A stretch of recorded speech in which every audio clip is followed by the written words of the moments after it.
See Beneath Your Beautiful podcast is raw and intimate, sometimes funny, and always entertaining.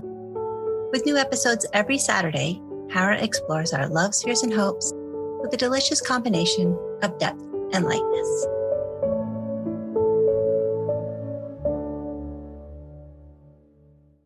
My name is Shauna Kennedy Carr, mom, sister, daughter, and sister of Jessica, who was killed in a domestic violence murder. And we run a nonprofit called Changing Lives and Healing Hearts, Stop the Silence. And so that's what we're having a conversation about today. That started this for you, the Stop the Silence, your sister's murder. Yes. So she was murdered May 1st, 2017. Her fiance, unfortunately, decided to shoot her and take her life. And unfortunately, what we didn't really know or see, and part of why we've started what we started, is we really didn't see the signs. They live 2 hours away. You know, on Facebook or all of those things, you always see the great things. And so we didn't know there was a lot of bad stuff happening, and, you know, got the call on that day that he had taken her life and like forever changed our lives for sure. And being an event planner, my mom asked if we could do an event. We literally were going to do one event, and we joined forces with the YWCA, Naomi, and Safe Passages. We went to them and asked if they would let us use their nonprofit numbers to raise money for them. And that first year, we had a very successful event. We raised $25,000 and contributed to those organizations. And so that's kind of what we've been up to since 2017, really supporting those organizations, the Domestic Violence Coalition, Tina's Law, the Bonners County Victim Services. We've kind of collaborated and done things with them. And then for the first few years, we just did an event. We did an event, raise money for others. And then 2 years ago, we decided to become our own nonprofit and really work on more, really making a difference in the community. So how are you doing that? What's happening with that? Last year, we had some setbacks with COVID, of course. Like, we weren't able to do the fundraising and all the things that we really would have loved to do. But we've started a Go Bag program.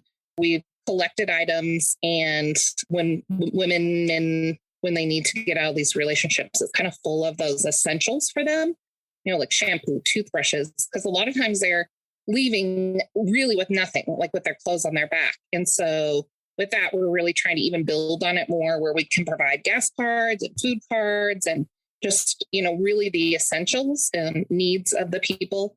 And then just recently, we found a need for fostering animals. Oh. And so we're really working on that as a group. How could we support that? And there's people in our organization, volunteers that are willing to commit to helping make that happen. The shelter here will take animals, but it's for a pretty short period of time. And sometimes that's the reason why people don't leave, is because they can't take their animal with them, and they're worried that their abuser will kill, you know, their beloved pet, or just different circumstances. So that's something we're really working on as an organization. And then we're also really collaborating this year, honestly, the next 5 years. There's an End the Violence campaign here in Spokane with the Domestic Violence Coalition. So really just working with them and that whole coalition and, you know, the partners in the community. There's so many, to just raise awareness, to do what we can to end domestic violence.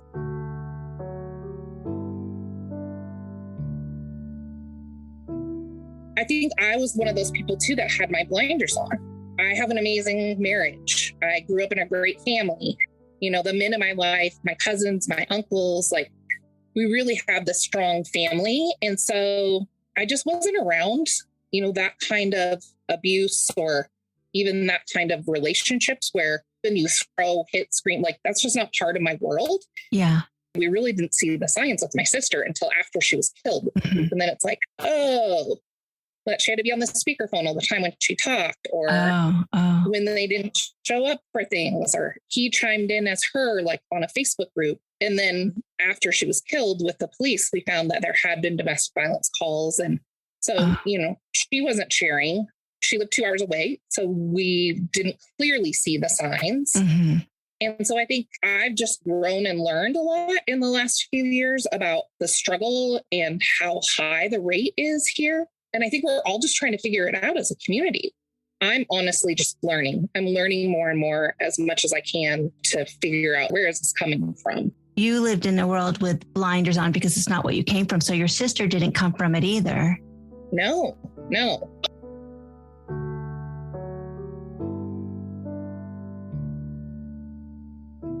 Wasn't the punishment for the person who did the crime not sufficient? Want to talk about any of that? In my mind, as a person who's not a criminal, if you kill somebody, you go to prison for life, right? That's what I would think. He shot her in the face, took a shower, hid his gun, put a knife fire, and called the cops and said he thought there had been a homicide. The blow, like you mentioned, was when the prosecutor came back to us. They said, well, we've entered into a plea and we're going to give him 5 years. Oh. And our family was like, what? Yeah. What's that? What kind of punishment is that? We sent letters to the prosecutor, the judge, the governor, the attorney general. Hundreds of letters went out like in purple envelopes with pictures of my sister and her family, and kind of just pleading like, this is not right. And their justification was interesting to me. In the last 5 murders in Bonners Ferry, 2 kids killed their uncle and they got 5 years each. Another man killed a woman, and I can't really remember much about that. And then another man killed this woman who was visiting from Denmark. These are 5 years, 5 years, 7 years, 10 years. And then a man killed someone. And then when he was in jail, he somehow either got narked on or admitted that he also raped somebody else. And so that man got 10 years. And so they're like, well, he did cooperate and it's not like he's a murderer. I mean, like literally these are the conversations. Like, and you're like, yeah, he is. Like, yeah. I think it's honestly worse that he killed somebody he loved versus being a stranger. But then it's like almost like this justification, like, well, he's not really a murderer. He doesn't need to stay in prison that long because when he gets out, he's not going to murder others. So your sister's husband or partner, they're saying wasn't a murderer? He's not someone who's going to just go out and kill people when he gets out of prison. He's not a mass murderer, but he definitely killed your sister. Yeah, he definitely killed my sister. But like, he's not a threat to society. He just killed the person he loved. Oh my gosh. I see. Yeah. Yeah. So did anything come of your efforts? They did. Yeah, thank goodness. So the day before sentencing, I asked the prosecutor, what are the odds that the judge will change her mind? She had the power to change her mind about what this plea was. And he honestly told me less than 2%. And he said, come tomorrow. We made this appointment as a family. We got to read through the files. I can't discuss it because we signed a non-disclose about all of what was in there. But while we were in there, the prosecutor came in and said, you're not going to believe this. Judge just called me into chambers and she's not going to accept the plea. So that was pretty amazing. My mom wasn't in that room. So that was kind of something too. We actually ran into each other at the metal detector. And I remember I just looked at her and I said, everything's going to be okay. Because I knew like, at least he wasn't going to get away with 5 years.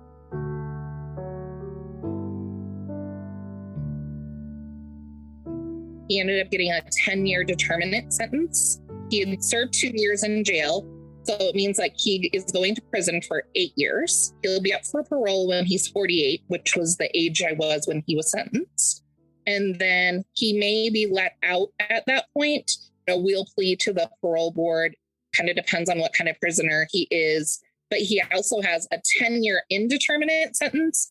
And what that means is that sometime during that second 10 years, he'll get let out. Now, if he offends again, then it will be a federal crime.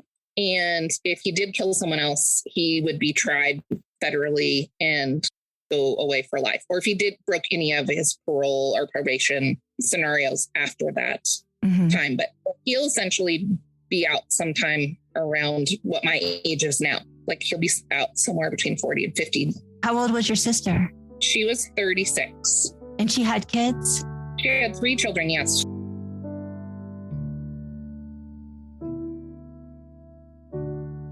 Were you ever able to talk to him, make sense of it at all?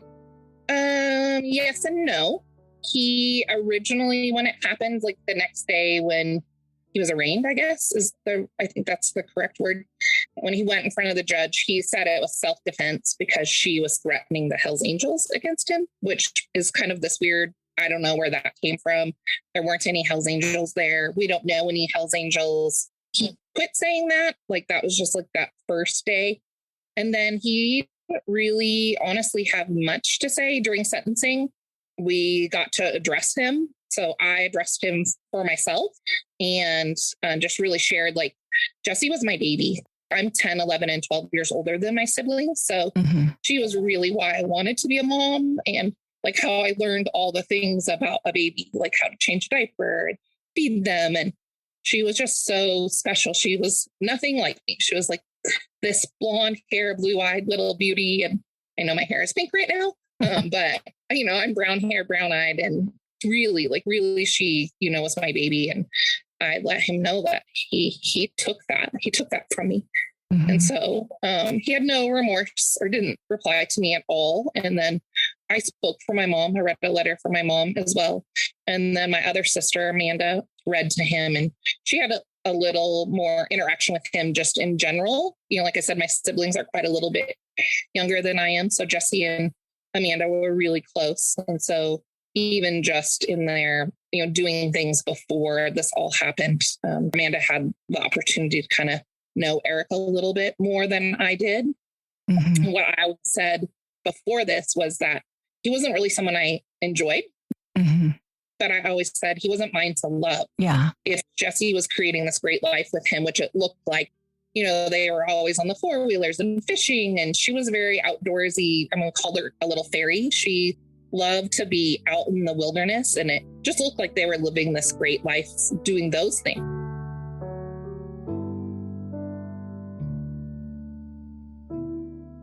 So before any of this happened, what were you doing professionally?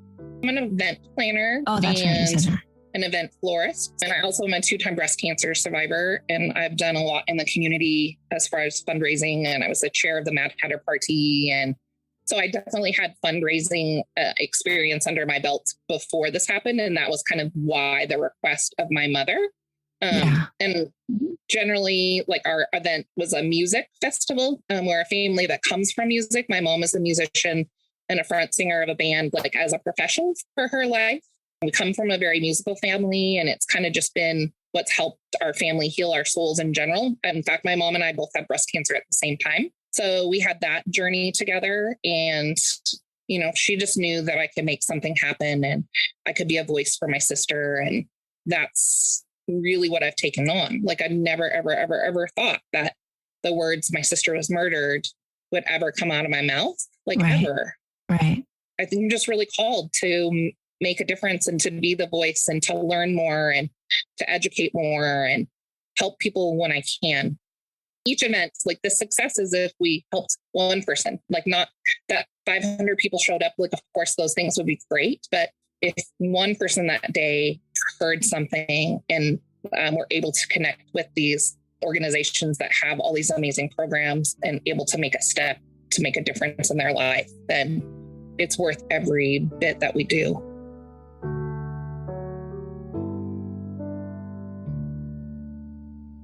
So you have Stop the Silence. And what else did you say you had? That is your nonprofit now? Yeah, Stop the Silence, Changing Lives and Healing Hearts with Music. There was already another Stop the Silence. Like I said, at first we weren't going to be a nonprofit. We really were going to just have an event. And then when we decided to be a nonprofit, we actually ended up taking our tagline because that was available, but then still keeping this like as if it's our event. And then the Changing Lives and Healing Hearts is the actual, if you were to look up our nonprofit, that's where you would find us. Oh, okay. And how can just the general public help? So there's all kinds of ways. Right now during the holidays with COVID last year, we got pretty creative. Being an event planner, I have a 3,600 square foot warehouse, and we were working a lot with the Domestic Violence Coalition. We also work with Isaac Foundation. They're a great partner in the community that we end up doing a lot of events with. And so we were doing these outside pop-up shops, you know, trying just to generate like conversations and raise money for the organizations. And then I was like, I have this big warehouse. I had 40 events cancel. I have to pay for this place anyway. So we decided to do a small business Saturday sale. And it was so successful that we carried on kind of through February. And then we reevaluated this year, and we're like, obviously January and February are really not the best shopping times. we've been open since September every weekend at 109 South Scott Street at my warehouse. We have anywhere from 15 to 20 local businesses that are represented here, either local businesses or local artists selling their wares.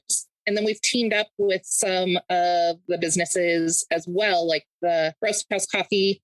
All the coffee sold here, the proceeds go back to Stop the Silent. Oh, nice. Some Spiceology, same thing. The profits from that go back.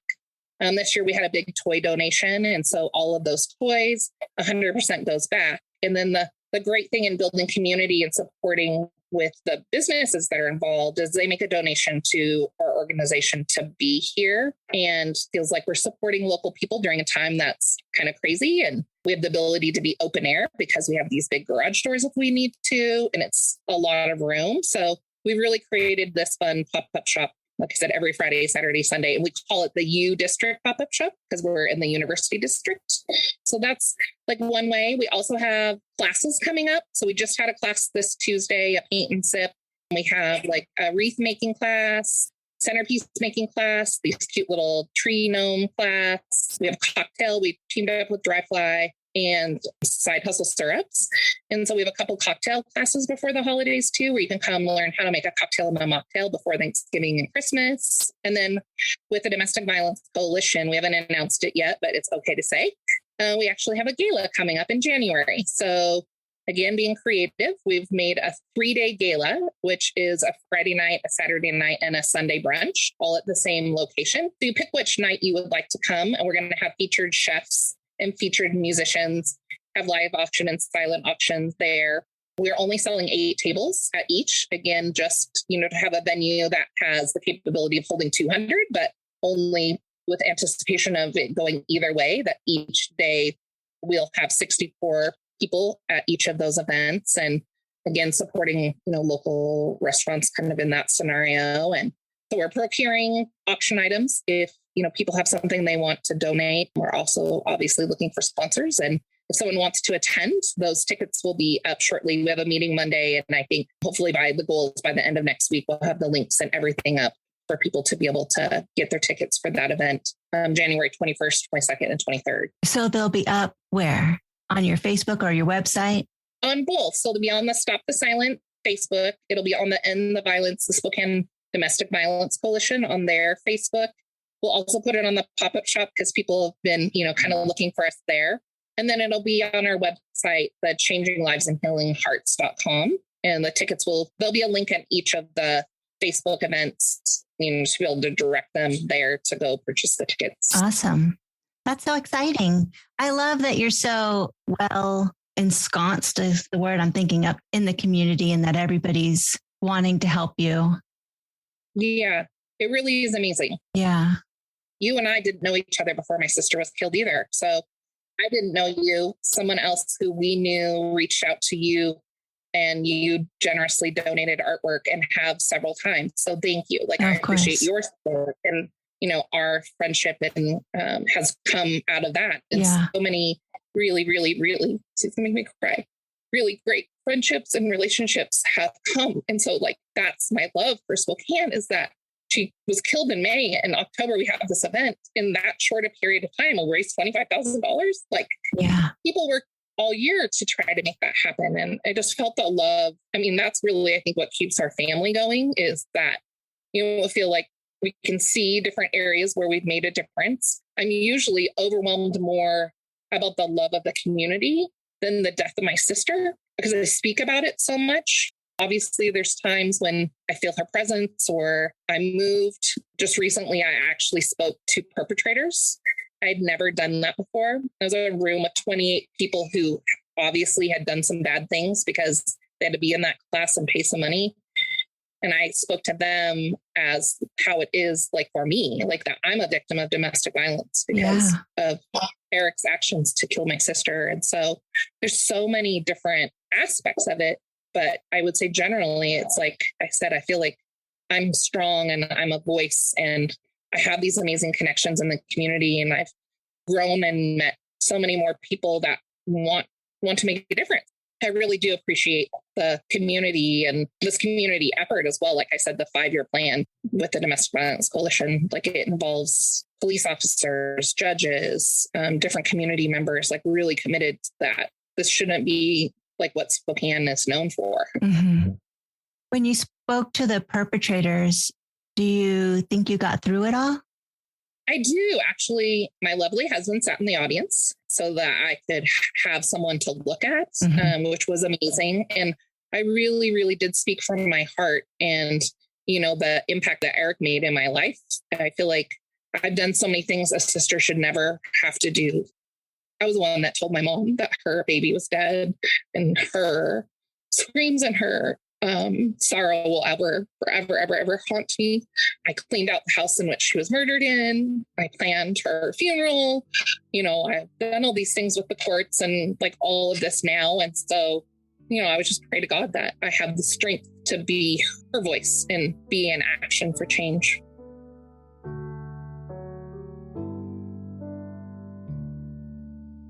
How is your mom doing? Heartbroken. Yeah. No one should have to lose their baby. Honestly, like when I spoke to the perpetrators, I'm like, Eric had so many other choices that morning. So many. Leave, lock her out, go somewhere and calm down. I don't know at 10 o'clock in the morning what someone's so mad about that they're going to, like, honestly, she was on her hands and knees when they found her. So, she was obviously begging and pleading for her life. And like, how do you look at somebody that you've been with for 6 years and that you claim to love and claim to us that you love and shoot them in the face? Like, it's devastating. And so I think, unfortunately, my mom knows all of those things. And, she tries to be strong, and she has her hard days and she has her good days. And, I know she knows, she appreciates the work that my sister and I and our volunteers do. And she tries to come to each of the events. The singing event, she always ends the day with singing Love Can Build a Bridge. It gets everybody in the community to sing it with us. So we really do feel like that. Like, love can build a bridge. That can heal the tribes of man. I would give my heart's desire so that you might see. The first step is to realize it all began with you and me. Love can build a bridge between your heart and mine. Love can build a bridge. Don't you think it's time? Don't you think it's time?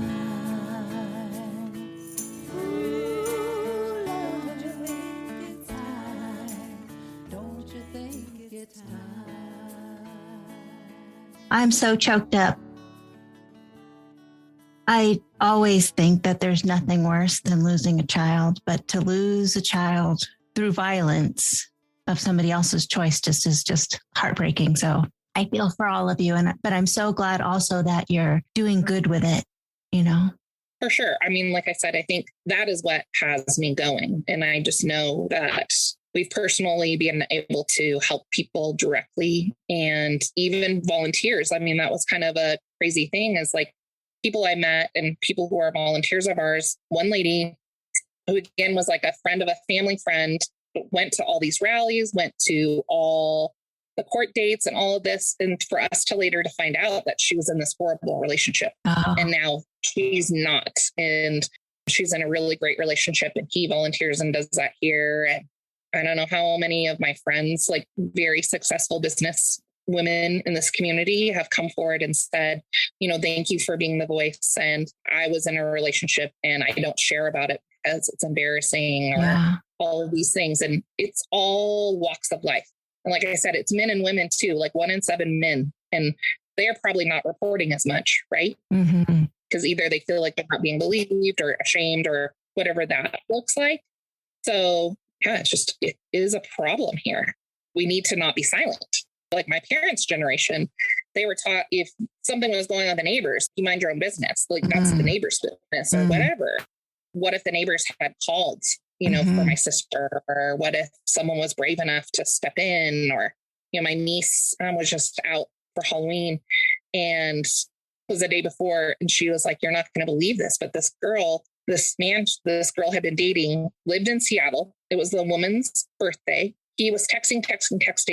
She was like, leave me alone. I'm just out with my friends, having a good time. He drove from Seattle and tracked her down. And then my niece was like, this is not okay. And ended up, like sneaking her out the back. And it was like this new relationship. But I mean, that's not normal. Right. It's you know what I mean? Yeah. It's this birthday. And so, I mean, thank goodness for Gabby for speaking up and kind of seeing the signs and, being able to do something to help that woman get out of that situation in that moment.